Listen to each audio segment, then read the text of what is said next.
Hello and welcome to the Brave Business podcast, brought to you by accounting, tax, audit and advisory firm Blick Rothenberg. Brave by name and brave by nature, this series is different.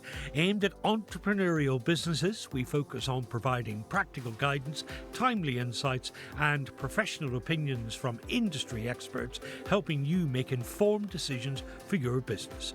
I'm Declan Curry, journalist and broadcaster. Today we're looking at businesses that grow rapidly. Where does that growth come from? What are the key challenges? And how important are things like investment, cash flow, talent, customer service and brand? Well, talking about all this today from Blick Rothenberg, partner Stephanie Levin, and we have two terrific entrepreneurs and creators of fast businesses with us, Aidan Rushby from Carmoola and Mike Williams from Flake Bake. Welcome, all of you, to our discussion. Aidan, I'll start with you. Carmoola, what does it do? We provide customers with a real alternative to getting dealership finance. So we are a direct-to-consumer car finance lender where we're lending our own money. And we do this through a mobile app that within 60 seconds of downloading, we tell a customer how much they can buy a used car for. The customer then just enters the reg of the car they want to buy.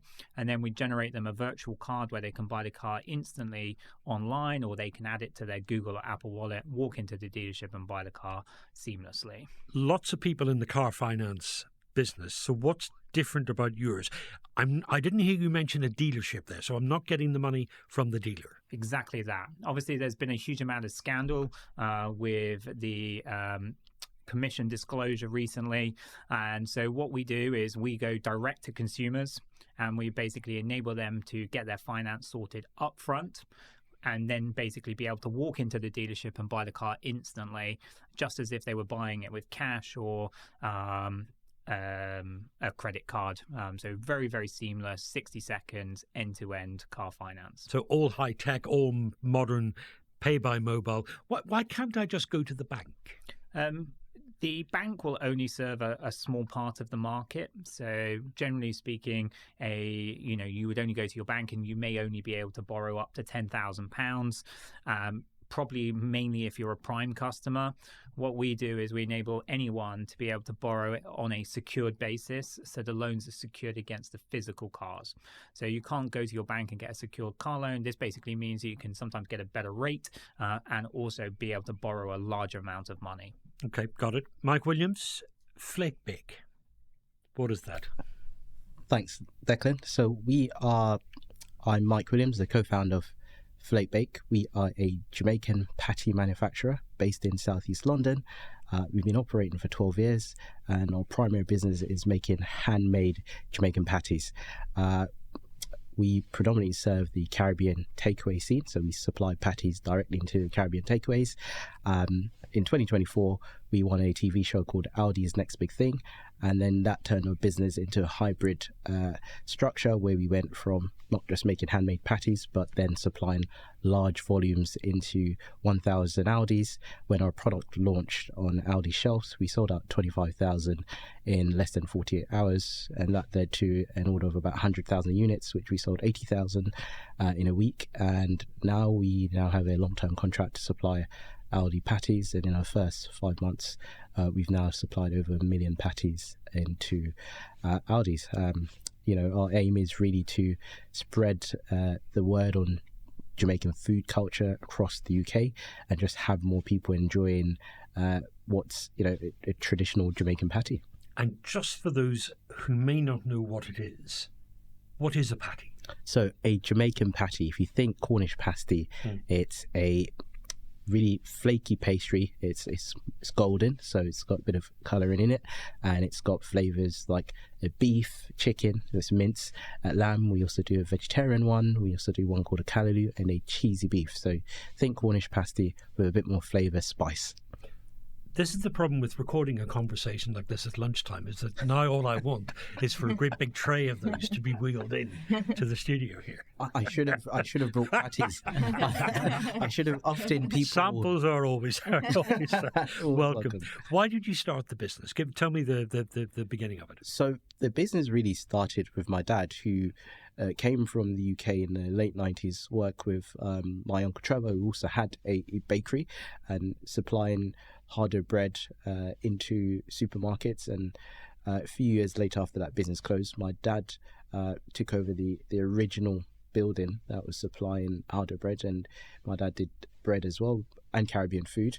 And I came into the business after seeing or being inspired by people like Levi Roots and other Jamaican patty brands that I saw in the industry supplying patties into retailers. And I had a vision for the business that I could be one of those brands one day. And fast forward to now, like I said, we are the largest handmade patty supplier, and we've now gone into the high volume supply to retailers.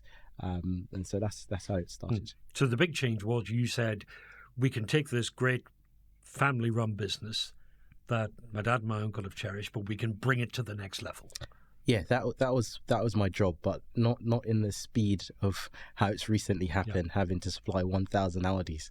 That was very, very rapid. So Aldi was hitting the big time. That was hitting the big time. That was learning how to package a product, learning how to turn your company that no one really knew about into a brand. So people know the Flake Bake brand, and when they go into Aldi, that's what people are looking for. And most days we're sold out. Just give me an idea of how big a step this was. How many were you making before the deal with Aldi, and how many did you have to make after the deal? Well, if you think about it, we were doing 20,000 by hand per week, but Aldi's first order was 25,000. So our team were never going to be able to make. How was your immediate reaction? Not one of absolute panic? Well, we went through, in terms of manufacturing a good, we went through a period of trying to find someone that could manufacture at large volumes, and there are a number of companies out there, but none of these companies had made a Jamaican patty before. So there's a lot of convincing that needed to happen on our part, but thanks to the help of Aldi, who were saying to them, we will take large volumes on a weekly basis, that definitely kind of tipped them over to say, actually, we'll give this a go. So now at any given point, we're supplying about 50,000 a week into Aldi. Again, we wouldn't have been able to make that by hand. And taking it all in your stride. Exactly.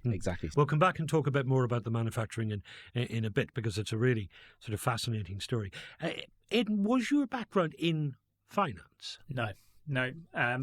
Because car finance is not the most exotic of entrepreneurial businesses, is it?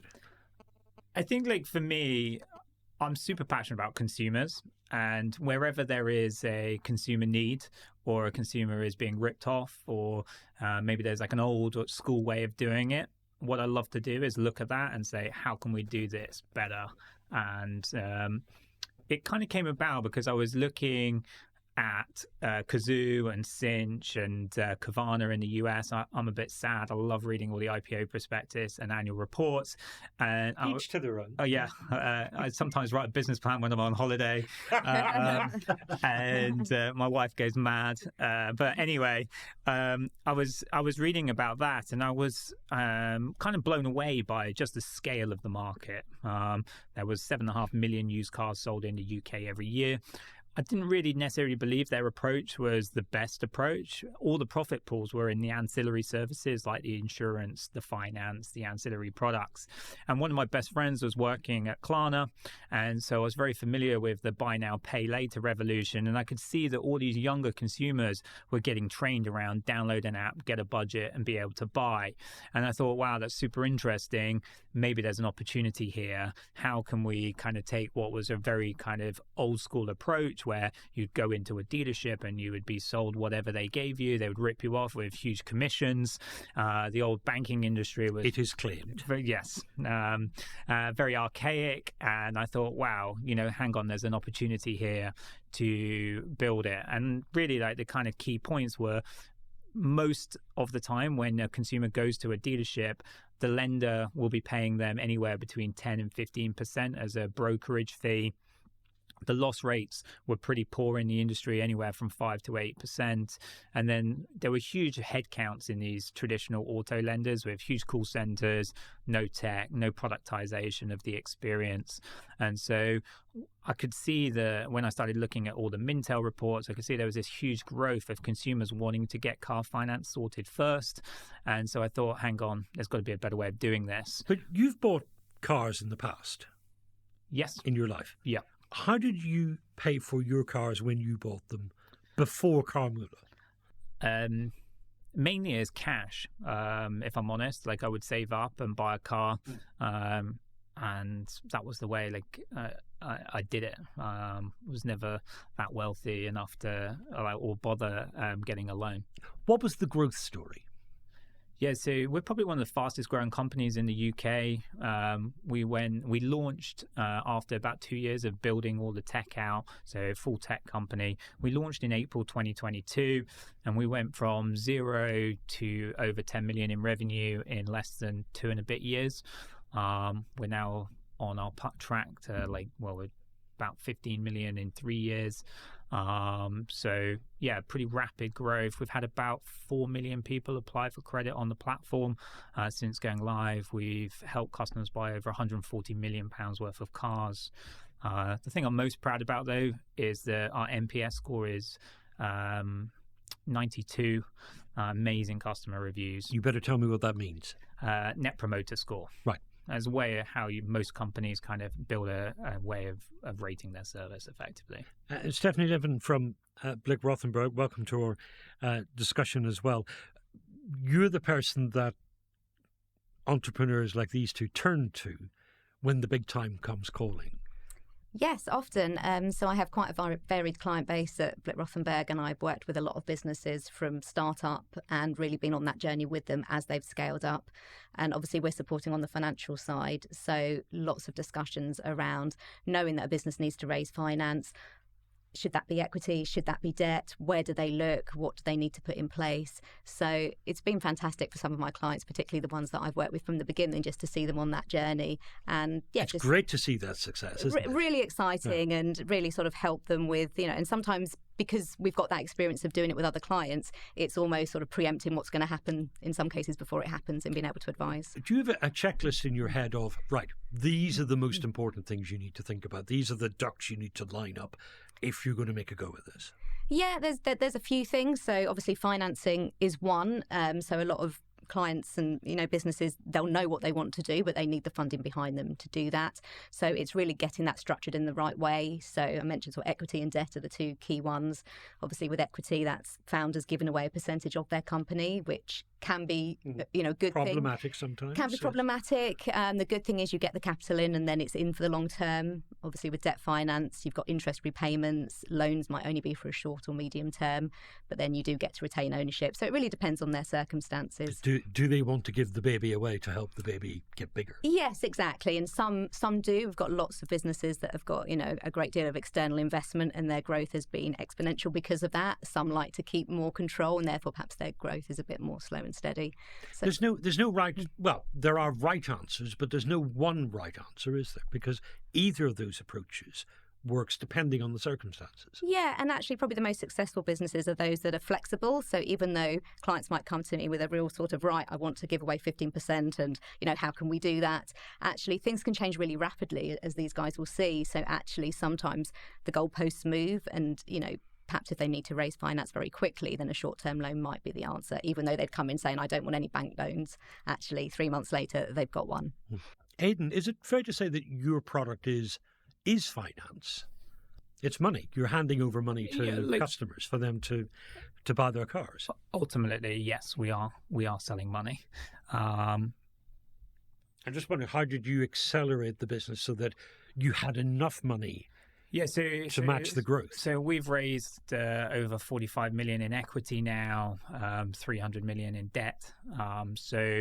I've been on that journey. I knew nothing about the debt side of things before. We've managed to raise money from some of the best investors in the world, like QED and Venture Friends, Jaguar Land Rover, and various other well-known VCs. And how do those conversations go? What do they want from you in return for handing over that investment? Great question.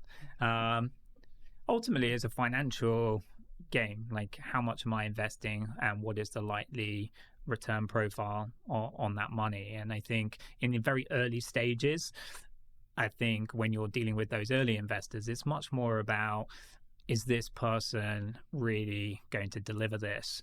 Is the opportunity big? Have they thought about everything in terms of, how's this going to go to market? Can they execute? What does the team look like?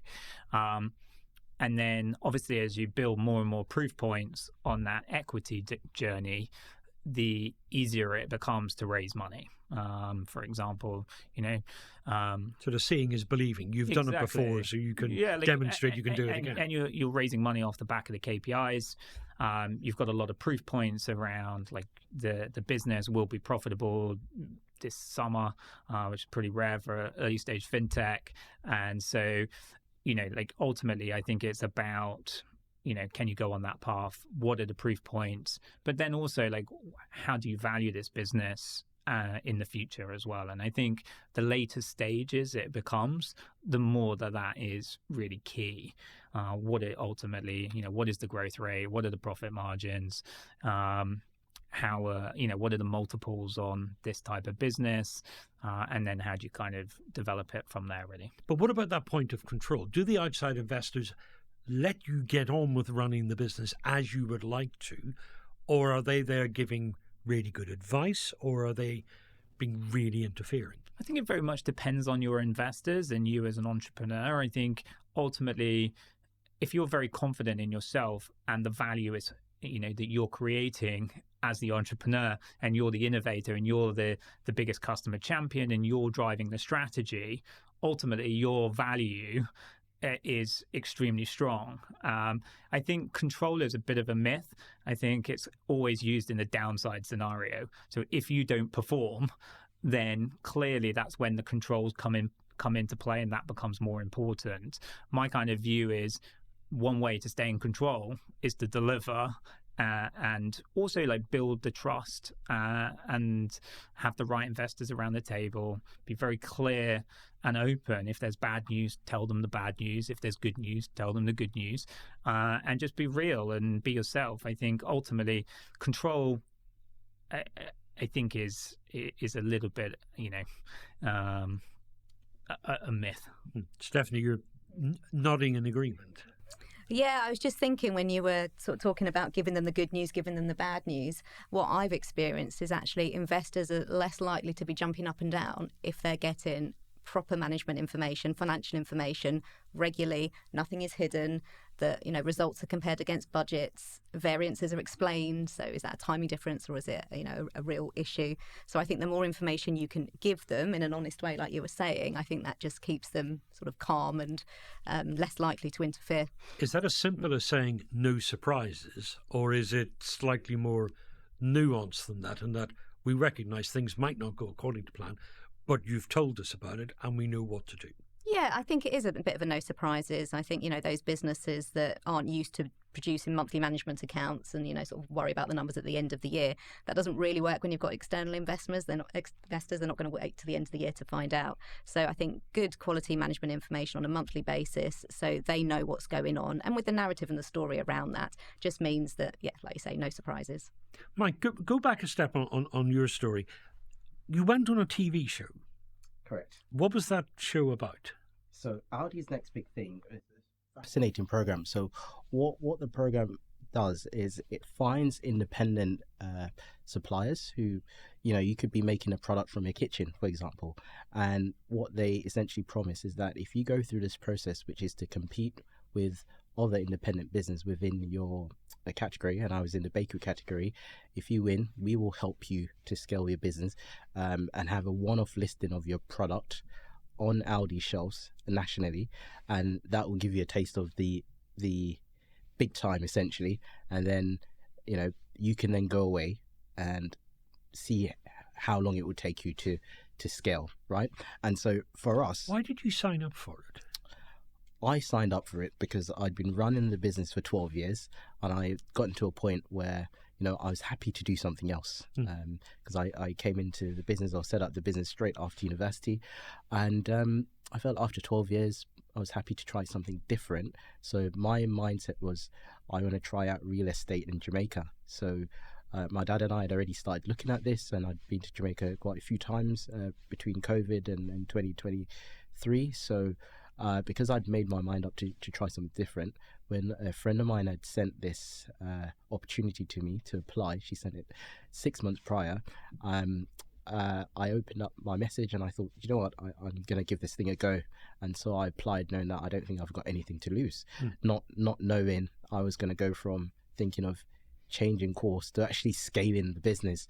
I really didn't expect this. And once I'd applied for the show, and they really liked our story and the kind of relationship between me and my father, and they told us they'd want us on the show, the minute we were placed into the final, I made a promise to my dad that I was going to change our lives forever after this, and I'm actually going to win this TV show, and hopefully I'm going to scale the business. So that was the idea behind it. But had you been trying to get listed with any of the supermarkets up to that point, so this TV show was just another way of knocking on the door, or was it just a total bolt from the blue? Let's try it and see. Someone referred to me as the Usain Bolt of Jamaican patties. I laughed because it was really not something that was on the cards for us. Like I said, we'd kind of solidified ourselves in this handmade Jamaican patty space, and we weren't trying to go for retailers because we'd heard stories about margins and how difficult it could be, and trying to live up to the expectations. So we'd never looked down that path before, and I'd written a whole dissertation thesis about this before I went into the business. And so this opportunity came out of nowhere, I would say. And once I'd realized what could potentially happen, I wanted it to be more than just a one-off listing. So the minute we were told we won, I went and I set up social media. I went and I got my own PR personnel, and got someone to help me with my personal social media. And I said to them, listen, this is a plan. The product's going to go on the shelves, but we want to create so much buzz around it that hopefully we could get more interest and get a relist. And that's exactly what we did. But it went from a relist to actually, we want to take this product on full time. And there was so much media attention around the product, so much so we had a video that went viral before the TV show, and he had 2 million views in 4 days with this incredible influencer called Eating with Todd. And that kind of buzz made people realize that patties might be more than just a one-off. So you then had two challenges. You had to step up the amount that you were producing quickly.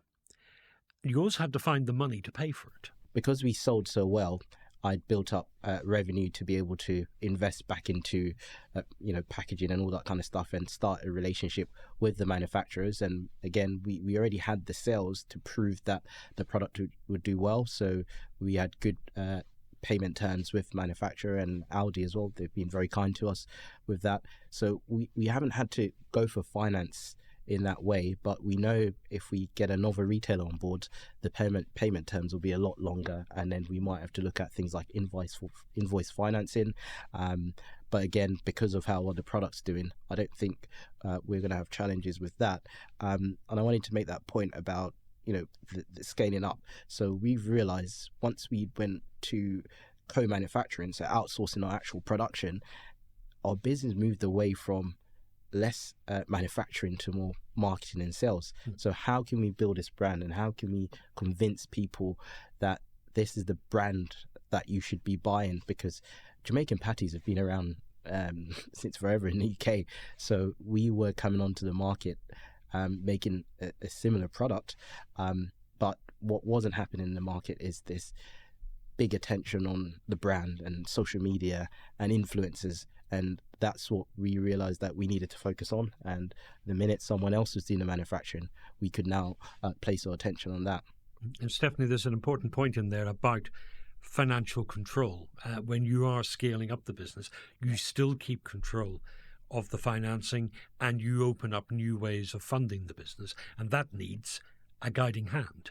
Yeah, absolutely. I mean, I think there's two parts to that. So financial control, I mean, that is, for me, have you got the finance team in place that can actually deal with the scale whilst it's growing and growing? So, that's everyone from the people that are dealing with the orders, the payments, going through the bank statements, right the way through to sort of FD level that's more strategic. So it's really thinking about the team you've got in the background that are supporting on that side. Is that an in-house team? Is that something that could be outsourced? But ultimately, as I say, is it scalable? And then looking at the accounting systems as well. So often businesses will start with a very sort of simplified accounting system. And a lot of those systems actually will grow with the business. There's so many different apps and add-ons that actually you can look at, automation of revenue, stock control. So there's a lot of things even the basic accounting systems can do.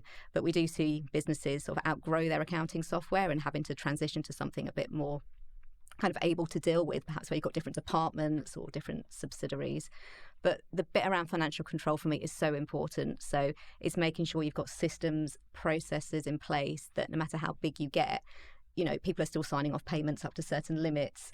Orders can't go through without certain approvals, because for very fast growing businesses, sometimes it's easy to cut corners just because you've got to pay a supplier and get going. So for me, it's, and directors obviously have that obligation to keep control of the finances. And if you'd been a smaller business beforehand, you'll have the habits of one person making all the key decisions and being able to make them on the spur of the moment. Yes, and that's what we went through. So when I was running Flake Bake, and on a small scale, everything kind of went through me. So I was the HR, I was the in-house accounting, doing payroll and all that kind of stuff. But the minute we were going to get this Audi contract, I had to get a financial director. I had to get someone who was managing all the orders and the sort of accounting for this contract, because we went from a business that was just under £1 million to heading towards over £3 million. So how do you build a team like that in such a short space of time? Because we were going viral, I went from having 400 connections on LinkedIn to 4,000 in a very, very short space of time. And within that, there are a lot of lawyers and accountants and you name it. They're reaching out saying, if you need support in any of these areas, we're able to help. At the same time, my wife had just finished in the city, so she was working in finance and banking, and she came on board to support this, and she was able to help me at a perfect time. So yeah, it's really going out there and trying, and that's another thing. Finding really good people is so important as you're trying to scale, and we've been very privileged again that we've been able to partner with some incredible organizations, people like Lloyd's Banking Group, who've supported our growth. And we just recently won a £150,000 advertising spend with Lloyd's and Channel 4 to help us again to promote the brand. And when you're able to do things like this, people like them are steering you in the right direction and supporting your growth and saying, these are really good people to work with. So to build these new networks, sometimes you plug into the networks you've already got, because somebody knew somebody who knew somebody who knew somebody. That's a helpful thing to do. Absolutely. I think networking is key at this level, and especially there are groups of new founders, and if you're going through something, the chance that someone else has gone through it. So it's tapping into that space as well, where you have other founders or people who have done what you've done, and it's so important to seek these groups out. That's interesting, isn't it? You talk to other founders because they may have been on that journey with you in their own way before. Yeah, and we've done a few things through our company actually, and we probably need to do more of this, where we actually get sort of clients together, founders together, and just sort of giving them space and time to have those kinds of conversations. It is really important, and I think for some of my clients that have been used to just being just them, suddenly there's a lot of responsibility very quickly. You have to put your trust in people, like you were saying, Mike. You hired an FD to suddenly take over the financial side. You really have to put your trust in these people very quickly, because you can't do everything yourself. You can't do the job for them. That's why you've hired them. Yes. Aidan, how did you build your team? You knew people from other businesses you'd built before? So the initial founding team I took mainly from my last business. So I was very close with the two CTOs. My wife was at the time was my fiance, but she kind of led product and operations. So we kind of set up, and there was like 5 or 6 of us. In terms of finding great people, it's really interesting. In the early days, it's much harder. As the company scales, it's more about choosing, you just get immense talent that wants to come and join the journey. But I'm very fanatical. I truly believe you have to find A players. The way I do that is I think in my mind, I like to do a lot of visualization, and I will think if this person comes to me tomorrow and says they're leaving, how am I going to feel? If my gut feeling is like, oh no, the world's going to end, they're probably not an A player. So when I'm doing my recruitment, I speak to whatever the role is, I will speak. I do all the recruitment now. There's only 37 people in Carmoola, but we're processing like tens of millions per month. There's 2 people in finance. So we've heavily automated. We've automated about 61% of support now with AI, super exclusive to get in. And we make it extremely difficult. But then it just means the talent density within the company is just incredible. How do your clients attract the best talent as they're growing? Is it the incentives? Is it a sense of excitement that you can get in early at the start of something that could be really, really good? Yeah, I think partly it's the incentives. I think, the majority of people come to work to earn money and live well. Obviously, gone are the days where it's just about salary and a pension because they're mandatory. So it's, what else comes with the package. I think the flexible benefits that I see clients offering are sort of quite far-reaching. So whether that's gym memberships, private healthcare, childcare vouchers, the electric car scheme and the cycle to work scheme are 2 really good schemes that we help a lot of clients with, and their salary sacrifice scheme. So for the employees, they can give up a bit of their gross pay and take those benefits instead, save on some national insurance. So lots of those sort of tax efficient schemes. And then after 5 years, 10 years, or even on an exit, they can exercise those options and get shares. To perform as well, because the better they do their job, the likelihood is the better the payout. Yeah, absolutely. And those share options can be based on time or can be based on performance metrics. And they're really tax efficient as well. So we see a lot of clients doing that. But actually what I am seeing a lot at the moment is it's not just about the package. It's about the employee experience, if we can call it that, sort of well-being, culture. There's lots of businesses that are going for things like B Corp status. So they've actually got a purpose that isn't just about making profits. It's more sustainable. And, employee engagement, feedback, flexible working. So I think these days, all of that cultural piece is really important. That's still a thing, even in these days of Trump? We're taking it very seriously at Blick Rothenberg, so we have a big focus on employee well-being. And long shall it continue. Yes. My view on that is I think the very best people just want to work with other amazing people, and I think if you solve for that, you're 95%. All the other stuff is kind of irrelevant at best if you find incredible people, and especially when you start getting to the top 0.1% of talent. They want to work with amazing people, and they want to work on interesting and very complex problems. Success breeds success. Absolutely, and it ties in with even within the food business. So what the retailers are looking for are brands who have a purpose and who are very passionate about their product and have a desire to grow and build that brand, and that's what we're trying to do. It's so important, and that brings talent as well.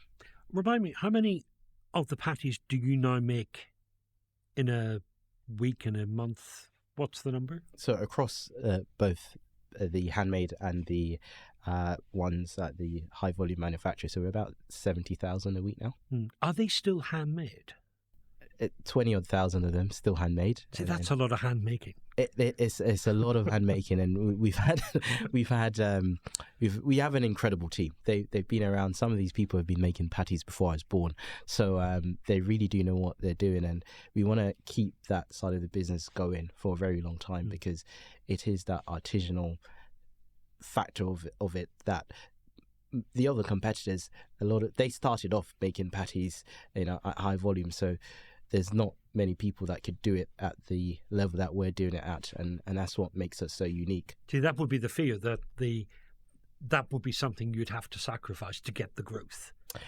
The thing that made it really distinctive to begin with. Exactly, but again, one of the things that we found is that we're trying to scale without having to build our own factory. We realized that the other competitors have their own factory, and so they're always focused on growing team, whereas our focus is, we're willing to let go of the actual production. So that means that we're not giving away equity, but we're letting go of our production, and so we still are able to focus on what we have in-house and allowing the production to be done somewhere else, and then focusing on marketing. So we're hoping that we can keep this hybrid model and it serves two markets. But you still keep an eye on the production. Did you have to teach them how to do it?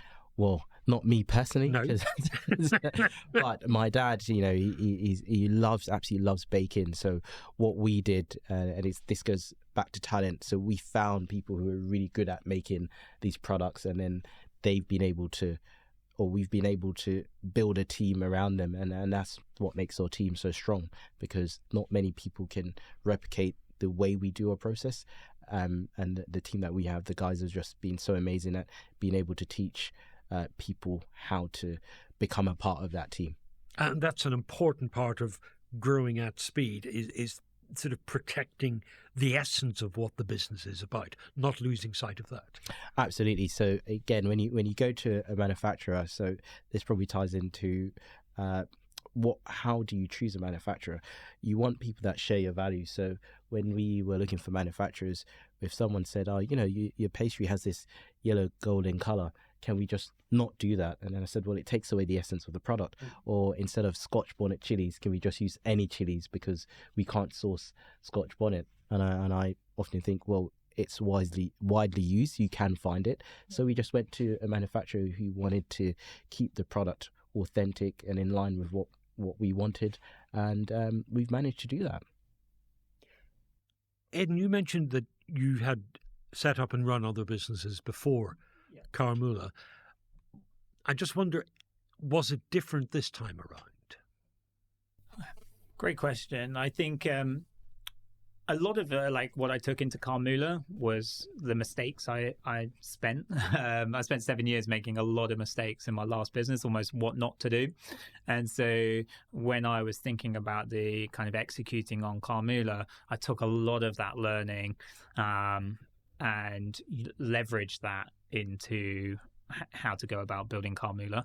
And so, it was sometimes you have amazing people in the wrong market, it just doesn't work. If you take those same amazing people and put them in the right market with the right strategy, then you can win. What were the most important lessons? I think number one, pick the right market. For me, that's really, really critical. And what I mean by that is that the revenue that is in that market, how attainable is it? How easy is it to go and get that market, that revenue? So, very simple things that we did initially was build a product page showing what the product does, looking at what the acquisition cost of acquiring those customers, and then you can basically work out what your expected sales funnel will look like. And then if you understand what the unit economics look like, you can kind of really understand, is that a great market or not? Can you access those revenue pools? Is it big enough? Is the scale there through those channels that you want to use to kind of drive growth? Then the other kind of key thing was, okay, so if you do this, what is the competition going to do to compete? Can they actually really do anything? And it's all about, you've built these cash flows now. What are you going to do to defend them? And I think if in the most simplest terms, I think that's really key. What can the competition do? Can they block you? Can they do this? Can they do that? I think pre-thinking through all of those things and adjusting your kind of strategy and your approach is really important. So I think that's really key. And then I think it then comes down to execution. Have you got the right people to actually deliver on this? Can you raise the money? What is the access? What are the resources that you need to build it? And are they easily accessible or not? Mike, you were nodding there, particularly at the thought of the importance of execution. Yeah, absolutely. Just a couple of things. So when I say I really want to protect this handmade process, it's not easy to replicate. And also, if the competitors are already making out high volumes, they're not coming back to do handmade products. So that's why it's so important for us to do that, because you do have other large scale manufacturers, but what they don't have is this handmade process.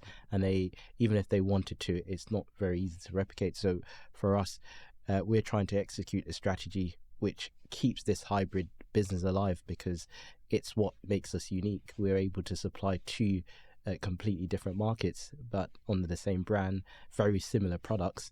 And that's one of the things that makes us brand leaders at the moment. And you advise other entrepreneurs, particularly in the how to be successful in food production, how to deal with retailers. What's the advice you give them?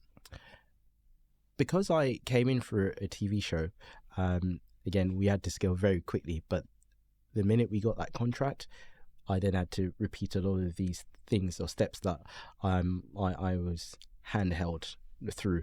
And so once I'd learned them, I thought, well, it's so important for me to tell other founders the things that they need to do. And the key thing is getting your product shelf ready. So, have you got packaging? Have you got things like shelf life testing done before, so the shelf life of your product? Have you looked at the market? Do you have anything to compare your product to? Do you know how to even find the manufacturers? The manufacturers are very difficult to find. They don't often have a website where you can just go and find them, because they are making products for a number of different brands, and they also do own brand products for the retailers. So yeah, they're old school and they're not easy to find, but there are ways to find them. And so I'm showing people these kind of things. These are the things that you need to know about to get your product ready before you can even consider pitching to a retailer. You need to understand your price points and margins and things like that, because these are all the things that I had to learn about. And also making sure you have people that can go through a contract, because you will have to sign a contract between you and that manufacturer. There's things around exclusivity, so you need to make sure you haven't signed yourself the way where you can't actually leave the manufacturer and things like that. It's so important before you can get to a stage to supply a retailer. Are either of you interested in chasing international growth? Is that on your agenda? Yeah, so I'm actually working on that as one of our key strategic pillars this year.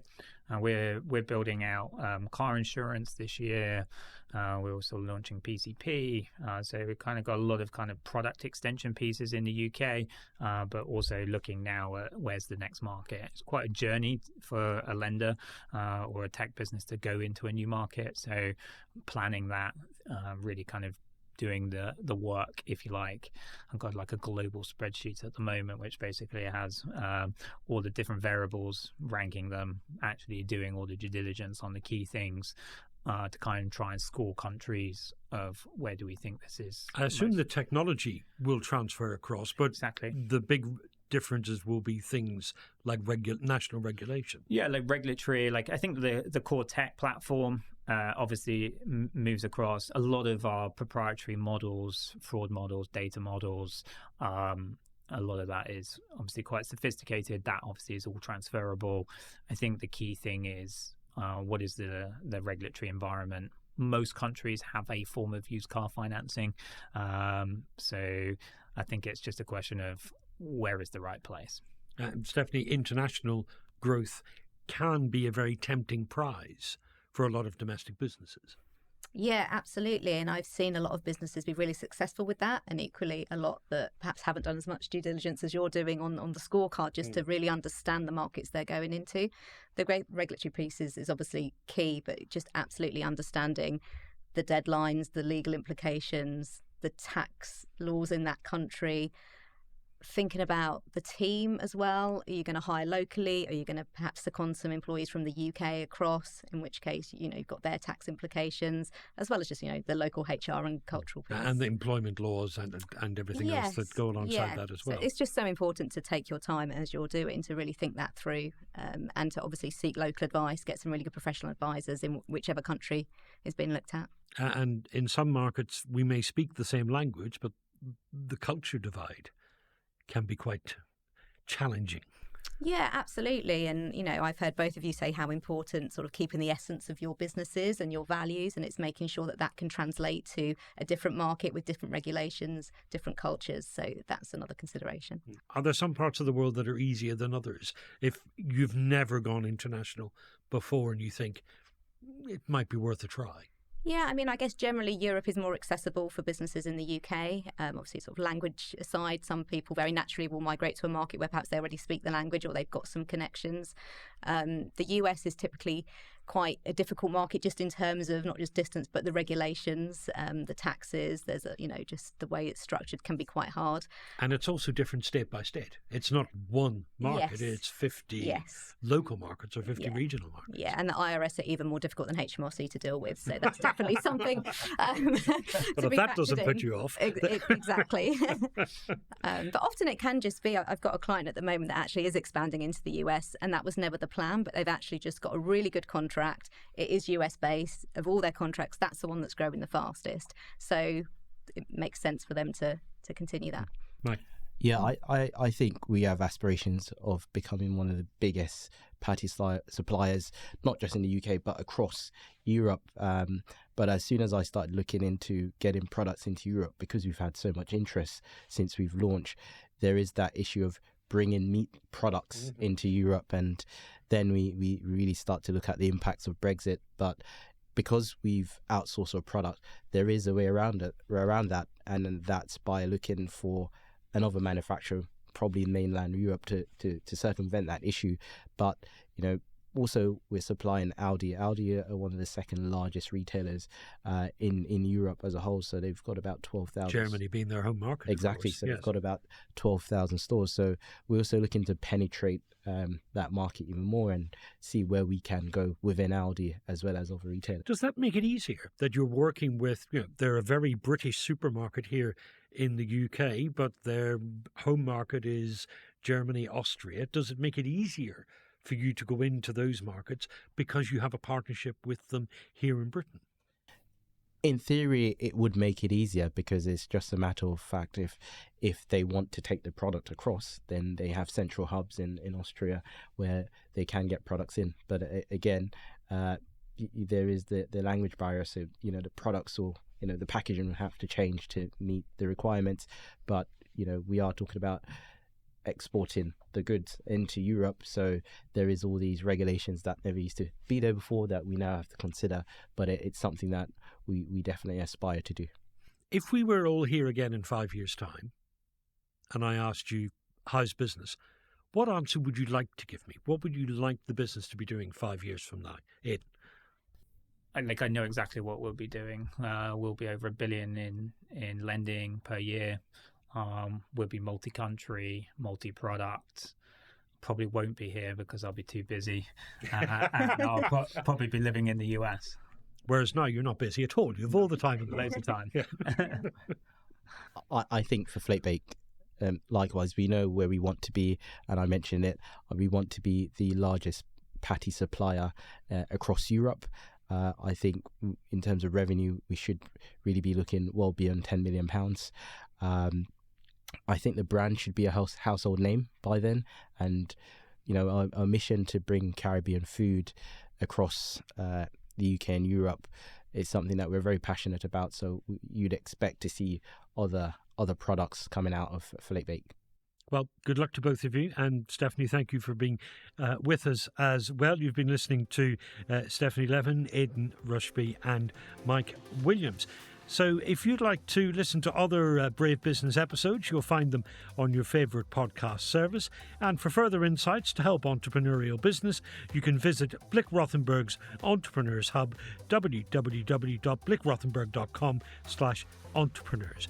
I'm Declan Curry. This has been the Blick Rothenberg Brave Business Podcast.